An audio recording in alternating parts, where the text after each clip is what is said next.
Hello, hello, Taurus Collective. Ako po si James from James Tarot PH. Ito po ang inyong weekly reading for November 24 hanggang November 30. So nasa dulo na po tayo ng November, Taurus. So malapit na magpasko. So ano naghihintay sa inyo sa huling linggo ng November?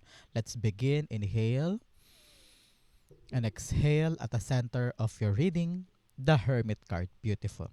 In the area of what you want, you have the Moon card. Lovely. In the area of what you need, you have the Ace of Cups. Yes. In the area of what's affecting your current energy, the Strength card. Beautiful. In the area of your near future, you have the Six of Swords. Wow, napakaganda na latag na to. Congrats po mga Taurus. In the area of your challenge for the week, meron po kayong Nine of Wands. In the area of your fortune, the Two of Pentacles. Beautiful. In the area of your divine messages, meron po kayong Seven of Swords. At ang outcome nyo po for the week, eto yon. Mamaya sabay-sabay po natin siyang bubuksan at the end. But first, thank you muna mga Taurus sa mga donations po ninyo. Saka po sa mga hindi nag-i-skip ng ads. Yan lang po yung only way para po supportahan nyo ko sa tuwing meron tayong free reading for Taurus dito sa ating channel. So thank you po sa tuwing hindi kayo nag-i-skip ng ads. Salamat po. So, at the background of your energy, the Queen of Wands. Okay, Taurus, this week, kayo po'y tinatawag na yung spirit guides na magkaroon ng kumpiyansa sa sarili. Meron kang gagawin, meron kang sisimulan, meron kang aayusin. So, para makompleto yan at maging successful, kailangan talaga ikaw ay confident na ito ay magagawa mo, masisimulan mo, hahakbangan mo. Yun ang bala mo this week, okay? So, for example, may bagong trabaho. For example, may dapat gawin doon. Kailangan magpasa dyan. Kailangan humarap sa maraming tao. Your confidence will make it successful para sa'yo.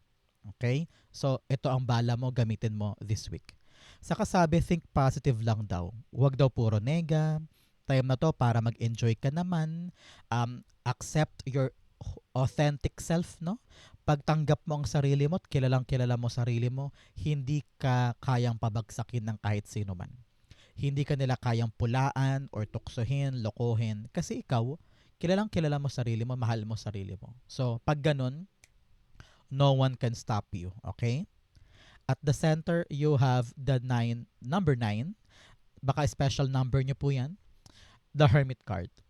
Hermit card, now is the right time for you na sometimes you need to narinig ko kasi parang you're finding solutions. Meron kang mga problema na hinahanapan mo ng sagot, hinahanapan mo ng solusyon. And at some point, pinipilit mo tong kayanin mag-isa. Baka meron sa inyo nililihim sa family member, nililihim sa anak, sa magulang, yung mga kinikimkim mo na kaya naman salang solusyonan sa tulong ng ibang tao, pero ikaw parang sabi mo, kaya ko to mag-isa, hahanapin ko to mag-isa, ayaw kong makaabala, ayaw kong maging burden sa ibang tao. Kaya parang you are finding it on your own. Tinatry mo magpakatapang this time, tinatry mo alam mo yun, maging bigger person and find the solution or answers na gusto mo.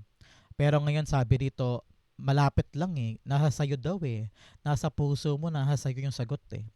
So parang sabi dito, alam mo naman eh, malalaman mo to eh, na madali lang pala, kaya ko pala. May solusyon pala talaga. At parang, alam mo narinig ko, pinapahirapan mo sarili mo.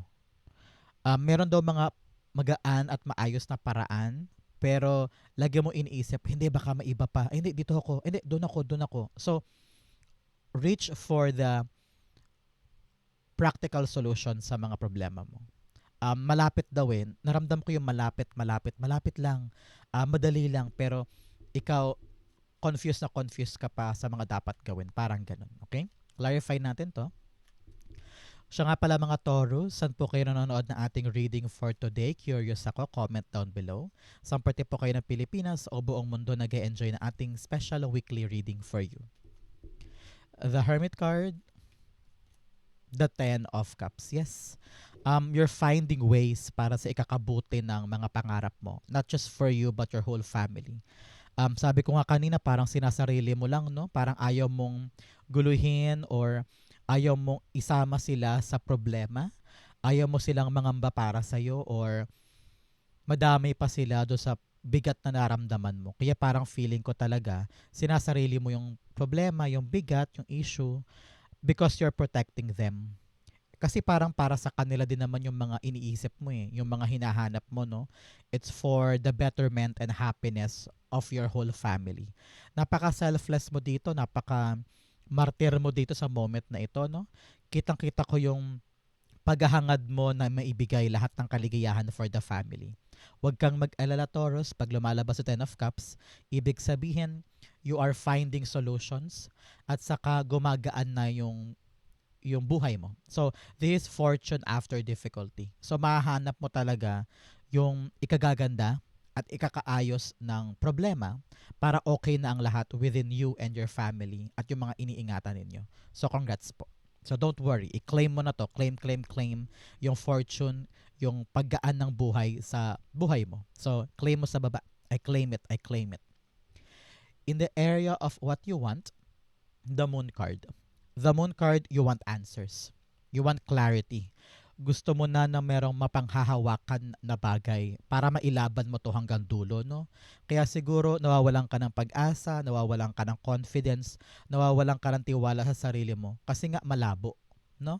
Kung ano man yung pupuntahan mo, gagawin mo, pangarap mo, aabotin mo. Kitang-kita ko yung uncertainty, yung takot mo na tumuloy. Sabi mo, sigurado na ba yan? Sure ba talaga yan? Parang hindi sigurado. Parang marami kang alinlangan in pursuing it. Pero sabi na yung spirit guides, believe in your intuition. Kung itong daan na to, itong journey na ito, itong gagawin mo na ito, ramdam mo sa sarili mo na, gusto ko to eh. Ito yung tama kong gawin eh. I-push mo yun. Kung sagot ay yes, i-push mo yan. Kasi yan ay intuition mo na eh. Ramdam mo na eh. Yung higher self mo, pinapagawa sa'yo yan eh. So, don't quit. Kahit mahirap, nakakapagod, ilaban mo yan. Because nakita ko rito na kapag kumapit ka at diniretso mo yung journey until you win, masasabi mo sa sarili mo na sulit ang lahat. Okay? The moon card is being clarified by, siya nga pala Taurus, since ito po ay weekly reading, make a wish. Kung ano yung mga malabo sa buhay mo na hindi ka sure, mag-wish ka ngayon para magkaroon niya ng katuparan. So, comment mo sa baba, I wish na blank ay dumating sa buhay ko this time. So, para lahat ng mga secrets at uncertainty ay mabuwag at magkaroon na ng certainty at mapanghahawakan ka this time. So, make a wish na. Comment mo sa baba, make a wish. It will come true para sa'yo. Moon card, the Ace of Wands, yes. You're trying to find a solution. Talagang naghahanap ka ng tamang idea, bright idea na parang kailangan makahanap ako ng solusyon. Kailangan tama to. Kailangan okay ang plano. Kailangan okay ang hakbang. Hindi ako pwedeng magkamali. Hindi ako pwedeng malingat. Kasi nga, hindi naman lahat tayo nabibigyan ng chance, di ba? Hindi naman tayo mga mayayaman para laging merong option or laging may pagkakataon. Sometimes, pag isang option, yun lang yung option natin karaniwan. So, kitang-kita ko rito yung paghahanap mo ng plano at idea para maitulay ito moving forward. And huwag ka mag-alala, it will come. It will come, okay? In the area of what you need, you have the Ace of Cups. Ace of Cups is telling you, you need to follow your heart. Okay? Napakasimple nito. Follow your heart, follow your bliss, follow what makes you happy. May paparating daw sa buhay mo this time. And kailangan mo i-ask ang sarili mo, eto ba talaga ang gusto ko? Dito ba talaga ako liligaya? Kaya importante talaga na you know what you want eh. Kilalang kilala mo sarili mo dapat para alam mo din yung mga dapat mong kunin at tanggapin sa buhay mo. Kasi hindi naman lahat ng dumarating dapat nating i-accept, di ba? Di ba? Kasi hindi naman lahat yan swak para sa'yo eh. Pero kung susundin mo ang puso mo, aalamin mo kung ano talaga ang tawag ng damdamin, magiging madali sa'yong yakapin yung para sa'yo. Yung talagang gusto mo. Okay? Tumilapon, hindi sila yan. Napakakulit ng mga cards today. Kasi talunan silang parang babies sa kuna. The Ace of Cups is being clarified by the Five of Cups. Wow. Five of Cups is really telling you, forget mo na yung past. No? May bago daw darating eh. So kung ikaw man, Taurus, nanonood today, at meron ka pa rin mga pinapanghinayangan from your past, halimbawa past job, past lover, past endeavor, past pangako na hanggang ngayon kinakapitan mo pa rin, mag-let go ka na daw kasi meron daw bagong papasok eh na mas magbibigay sa'yo ng bagong saysay, bigger, better things. So, don't regret na yung past. Move on din tayo para mayakap na natin yung bagong darating na mas maganda for you. Okay? In the area of what's affecting your current energy, you have the Strength card. Yes, nagpapakatatag ka tungkol sa mga bagay na hinahanap mo. Tungkol sa mga bagay na gusto mo makuha sa buhay mo. Kitang-kita ko rito na sinubok ka na ng panahon. I don't know why, parang narinig ko, nasanay ka na for a very long time na kinakaya mo lahat mag-isa. No? Parang ganun ka eh. Parang lahat na lang ng bitbitin mo, tinitiis mo. Sabi mo, kaya ko to, kaya ko to. Wala naman ako ibang maaasahan eh, kundi sarili ko lang, kaya kakayanin ko to. And for a very long time, you've been doing a lot for your family eh. Kasi nga, kaligayahan nila, kaligayahan mo. Pangarap mo ibigay sa kanila lahat ng pwede mo ibigay, kaya tinitiis mo lahat. Mahanap lang yung tamang formula, tamang diskarte, para maisakatuparan yung mga wishes mo for them. Sabi ko nga sa inyo, make a wish, di ba? Kasi ito ay fortune after difficulty. So, bumababa na sa langit, mula sa langit, yung mga pangarap mo for your family. For example, makabili ng bahay, makabili ng kotse, makabayad sa utang, makapag-graduate ng anak, no? So, marami kang dreams at tinitiis mo lahat matupad lang yan. So, saludo ako sa'yo, Taurus. I'm very, very proud of you na ginagawa mo lahat ng yan for the people that you love. Okay? The Strength card, the Queen of Cups. Yes, sabi dito, ingatan mo naman ang sarili mo, Taurus, okay? Huwag mo daw bigla-biglain lahat. Alam daw niya, masipag ka. Ikaw ay workaholic. You dedicate yourself para sa ikakaunlad ng buhay mo. Pero ngayon, sabi dito, balansehin mo daw to ng mga bagay na gusto mo. For example, sa linggong ito, kayod ka ng kayod. Try mo naman kumain ng favorite food mo para, alam mo yun, gumaan ang pakiramdam, maramdaman mo na, ay, may maganda pa ring bagay sa kabila ng pagtitiis ko. Na kahit anong timpi ko or pag-sumikap ko sa buhay, nabibigay ko pa rin sa sarili ko yung mga magpapaligaya sa akin. Kasi ramdam ko dito, Taurus, yung mga obligasyon mo eh. Lahat kinakaya mo, lahat tinitiis mo eh. Pero sabi rito, ibigay mo rin sa sarili mo yung mga kaligayahan na deserve mo. Okay? Para patuloy ka pa rin lumaban, patuloy ka pa rin ganahan, patuloy ka pa rin ma-energize na lumaban every single day. Okay? So, treat yourself, love yourself, make yourself happy again. Okay? In the area of your near future, you have the Six of Swords. So, ang tabayanan mo, Taurus, 6 days from now, 6 weeks from now, or 6 months from now, after watching this video, meron ng lalarga. Meron kang mahahanap at doon ka talaga unti-unting aandar patungo sa mga gusto mong gawin.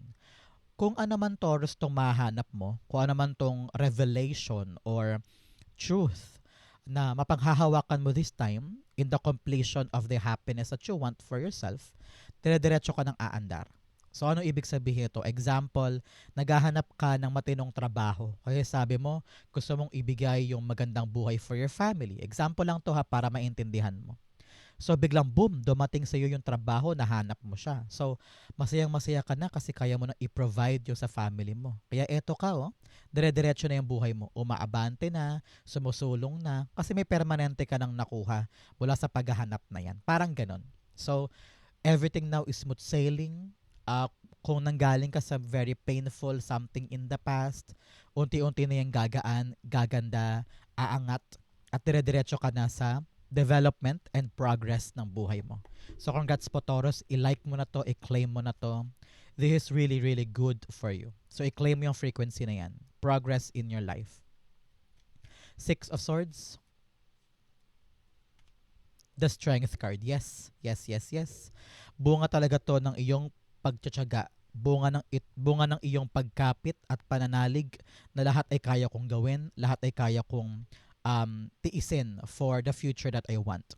Ngayon, sabi sa iyo na yung spirit guides Taurus, kahit na dumating na yung progress, dumating na yung paggaan at pag-abante ng inaasikaso mo, kumbaga parang lumalarga na umaandar na sa buhay mo, no? So kailangan talaga dito manatili kang matatag, manatili kang matibay para kung ano man yung mga bago mong gagawin, yakang-yaka mo na. Okay? Halimbawa, ikaw ay nagkukumpleto ng mga papeles for going somewhere. Ngayon, makukumpleto mo na okay na, masaya ka na, lalarga na yan. Pag larga ng mga papeles na approve na, may panibago kang dapat pagtiyagaan at pagtibayan ng puso mo para mag-continue yung progress sa buhay mo. Okay? In your challenge for the week, have courage. Yes, maging matapang ka daw. Napakasimple. Kung ano yung mga bagay na dapat mong gawin, mga bagay na dapat mong abutin sa buhay mo, patuloy mong tapangan ang sarili mo. Dalawang beses lumabas ang strength. So, your strength will push you through. Now, the message, shadow blossom. You need both sunlight and darkness to bloom fully. Resilience and nourishing. Yes, lahat ng mga nalagpasan mo, lahat ng mga napagtagumpayan mo in the past, lahat yun gamitin mo, yung maganda at pangit, pagsamahin mo yun, in order for you to really have a strong stance pagdating sa pag-abot sa mga pangarap mo.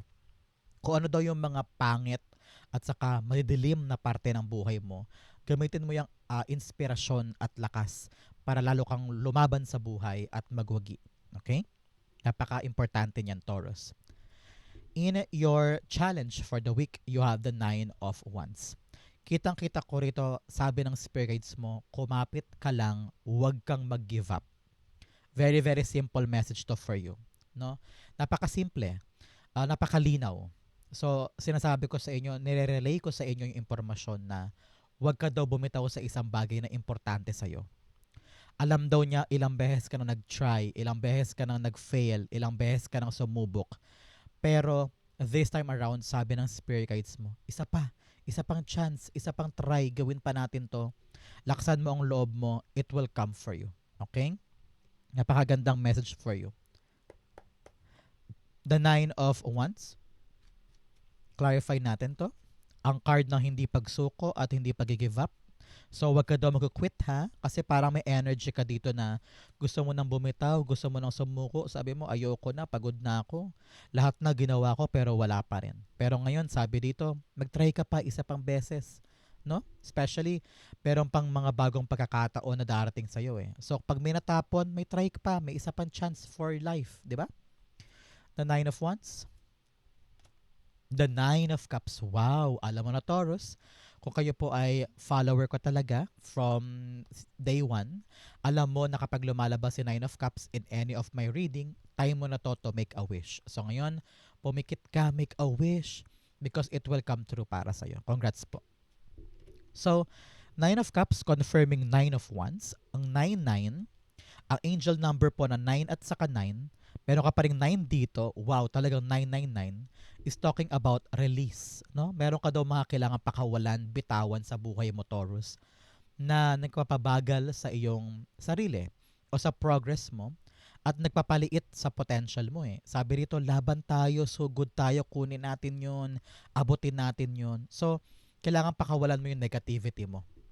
Baka negative self-talk to, mga maling akala mo, mga ilusyon na dapat nang basagin. Release all the tension and believe in yourself, okay? So, 9 of Cups and the 9 of Wands. Sabi dito, yung mga wish mo, wag mo daw sukuan. Yung mga pangarap mo for your family, for yourself, for your future, dapat daw yan hindi binibitawan. So, don't quit on your wishes because maaring paparating na sa'yo ang mga wish na yan. Kaya, kumapit lang, okay? In your fortune, passion and pleasure, savor your life. Yes, sabi ko nga sa inyo, kailangan minamahal at saka yung mga bagay na importante yun ang kapitan eh. So, love your life. If you work hard, you also need to play hard. Huwag kang masyadong magpakabugbog sa trabaho o magpakaseryoso sa buhay. Sometimes you need to enjoy the things and the people around you. Another message, you have crossing bridges. It's time for healing, connecting, mending, and releasing. Yes, 999, releasing talaga. Time na daw para maghilom ang puso, kalimutan na yung past with a Five of Cups, and then take on the new challenge of life. Meron pa mga bago naghihintay para sa'yo, yun ang kunin mo. In the area of your fortune, the Two of Pentacles. Yes, napakaswerte mo this time. Ang narinig ko, makakapag-decide ka na. Meron kang mga nahihirapan kang gawin nitong mga nakaraang buwan, nakaraang linggo, kung anong pipiliin, kung anong dapat i-prioritize, kung anong dapat bitawan. Pero here, kitang-kita ko rito na magaan na yung buhay mo. Kung dati hirap na kayod ka pang nagapang, pero ngayon parang balanse na eh. Nakakasayaw ka na nga eh. So parang everything now is working smoothly para sa'yo. For example, sa trabaho, ang daming kailangan gawin, patong-patong yung papers, pero ngayon lahat yan gamay na gamay mo na. Smooth sailing na kumbaga. Ganoon din sa pamilya at saka sa business mo kunyari, kung hirap na hirap kang pagsabay-sabayin yung mga bagay-bagay, ngayon meron ka ng sistema. Kayang-kaya mo na silang panghawakan in your day-to-day basis. Okay? So, good for you. The Two of Pentacles, clarify natin to. Narinig ko dito parang okay na eh, balance na eh. Parang makakapag-relax ka na kumbaga. The Two of Pentacles. Yes, the Five of Pentacles. Wow, wow, wow, wow. Tamang-tama. Kakasabi ko lang, na-relax ka na. Kasi nga sabi ko, gapang na gapang, di ba? Dati, before, mga past month, past half a year, at yun yung sinasabi ni Five of Pentacles. Na kung dati kayod na kayod, ngayon, makakawala ka na sa bigat. Dire-diretso na to, smooth sailing na. At kung ano man yung mga iniingatan mo, kayang-kaya mo na silang panghawakan ng mas madali. So, makakawala ka na sa struggles mo, Taurus. Very, very beautiful para sa'yo. So, i-like mo na to, i-claim mo na to, pagkawala sa struggles at pagbabalik ng balanse ng buhay mo this time. So, congrats po.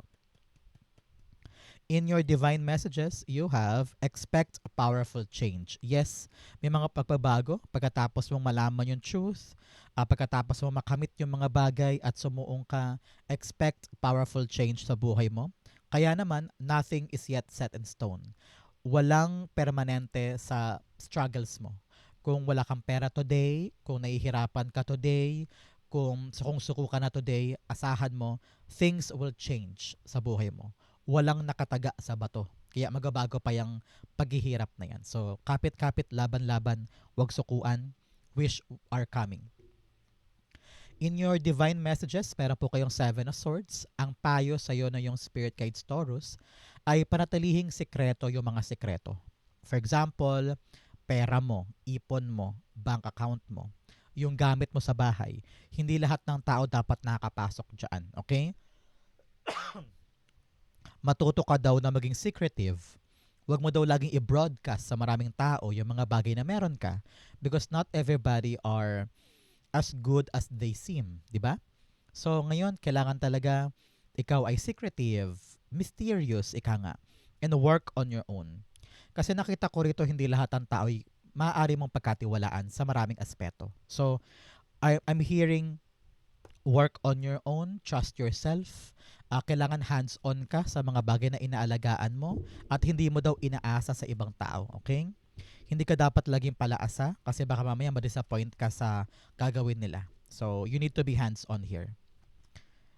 Page of Pentacles. Yes, pagdating sa mga inaalagaan mo, pagdating sa mga blessing na nasa kamay mo. Kunyari, negosyo yan, bahay, property, or trabaho.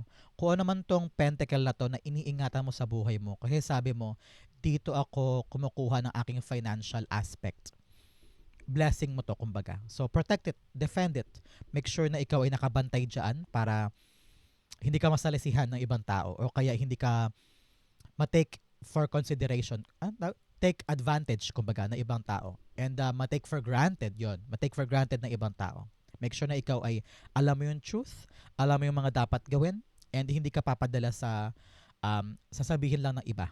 You know na kailangan mag-ingat para sa mga inaalagaan, okay? Ang outcome mo, yan, Taurus. But first, bigyan mo na kita ng fortune cards. You have a ring. A marriage will take place, either romantic or business. Yes. Meron daw mga, sa iba sa inyo, meron daw pong kasal or union ng mga tao for a business deal. So congrats po. Kung meron kang sisimulan na kailangan ng tulungan ng iba't ibang tao, ito yon. You have chair empty, someone is leaving your life. Yes, meron kang talagang iiwanan because you are now being advised na bitawan na yung past para magkaroon na ng magandang direksyon at magandang sailing, smooth sailing ang buhay mo this time. So kung alam mo yan kilala mo yan kung sino yung mga taong dapat nang bitawan, dapat nang pabayaan, dapat nang i-let go para gumaan na yung buhay mo moving forward. You have hand in need of help, assistance, and guidance. Meron naman daw mga taong darating sa buhay mo, Taurus, para tulungan ka sa mga ginagawa mo. So, kung iniisip mo na malungkot ka, hindi mo kaya to mag-isa, may mga darating sa'yo. May mga ipapadala sa'yo si God para tulungan ka, okay? You have goldfish, increase in material wealth or spiritual growth. Wow! Paglago daw sa iyong pera, paglago sa iyong spiritual power. So, i-claim mo na to, Taurus. Like, it will be yours. Ang outcome ni Taurus for November 24 to 30, the Five of Pentacles. Yes, 5-5 is here telling you change of mindset. Tatlong 5 na pala to. Change of heart, halimbawa, no? O change of paniniwala, pwede din. So, may mga magbabago sa buhay mo this time. At kailangan mo itong yakapin. Kasi itong mga changes na ito ay karapat-dapat maganap para ma-reach mo yung success mo at full potential mo this time. 5 of Pentacles, paalala sa iyo na yung spirit guides, gamitin mo ang powers mo, ang iyong advantages more than your weaknesses. Kung saan ka talaga magaling, yun ang gamitin mo para sa ikakaunlad mo. Yung mga weaknesses mo, yung mga kahinaan mo, naku, wag mong bigang buhay yan. Kailangan tayo nakafocus tayo sa kung saan talaga tayo magaling para doon yung maging armas natin para tayo ay magtagumpay sa buhay. Okay? Narinig ko rin, Taurus, kung kayo po ay kumakayod ngayon, nahihirapan, nag-struggle, wag na wag mag-alala. Mawawala na yung struggles na yan. May darating sa iyong tulong. Okay? A helping hand, a person that will see your struggle at tutulungan kanyang mapagaan yan for you. So congrats po. 5 of Pentacles, the Magician card. Yes. You can turn your struggle into your success. Sabi rito, kayang-kaya mo to. Itong kayod na to, itong struggles na to, huwag kang sumuko, lumaban ka lang. Talaga namang you can manifest anything. You can reach the outcome or para makawala ka sa bigat na yan. Kung ngayon nahihirapan ka, Taurus, sa mga, for example, trabaho, sa bahay, sa relasyon, sa pangarap mo, makakagawa ka ng paraan. Okay? It will be, parang makakagawa ka ng lusot or makakagawa ka ng solusyon para kumawala dito. Meron kang minamanifest today. I-continue mo yan, it will come for you. So, napakaganda po ng outcome mo this time, Taurus. So, ito po ang inyong November 24 to 30. Kung naka-resonate po kayo, comment down below and I'll be reading your messages. Thank you again for watching hanggang dulo, Taurus. I love you. This has been James Sarah PH. God bless everybody.